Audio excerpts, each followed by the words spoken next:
अस्सलामुअलैकुम नाजरीन, क्रिकेट की ताज़ा तरीन अपडेट हासिल करने के लिए मेरे चैनल को सब्सक्राइब कर लें। वर्ल्ड चैंपियनशिप ऑफ लेजेंड्स 2024 के सेमीफाइनल के शेड्यूल की तस्दीक हो गई। नॉकआउट मैचेस 12 जुलाई को खेले जाएंगे। वर्ल्ड चैंपियनशिप ऑफ लेजेंड्स 2024 के सेमीफाइनल के शेड्यूल की तस्दीक बुध को नॉक्टन के काउंटी ग्राउंड में होने वाले मुकाबले के आखिरी लीग खेल में जनूबी अफ्रीका की जानिब से भारत को शिकस्त देने के बाद हो गई है। मैन इन ब्लू ने सेमीफाइनल के लिए क्वालिफाई किया और 54 रन से शिकस्त के बावजूद जनूबी अफ्रीका शिकस्त दी कि हिंदुस्तान को क्वालिफाई करने के लिए 153 का स्कोर करना था और उसने 20 ओवर में 6 विकेटों के नुकसान पर 156 रन बनाए। दूसरे सेमीफाइनल में भारत का मुकाबला ऑस्ट्रेलिया से होगा, जबकि पहले सेमीफाइनल में पाकिस्तान का वेस्ट इंडीज से मुकाबला होगा।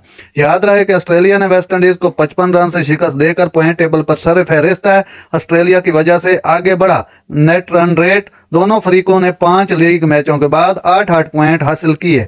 पाकिस्तान का नेट रन रेट 1.644 प्लस में है और ऑस्ट्रेलिया का नेट रन रेट पाकिस्तान से थोड़ा आगे है, 2.464 है। नाजरीन, पहला सेमीफाइनल पाकिस्तान बा मुकाबला वेस्ट इंडीज शाम 4:30 बजे खेला जाएगा 12 तारीख को। दूसरा सेमीफाइनल ऑस्ट्रेलिया बा मुकाबला इंडिया रात 8:30 बजे खेला जाएगा। ये भी 12 जुलाई को ही होगा। नाजरीन, ऐसी बार वक्त खबरें सुनने के लिए मेरे चैनल को सब्सक्राइब कर लें। अल्लाह हाफिज।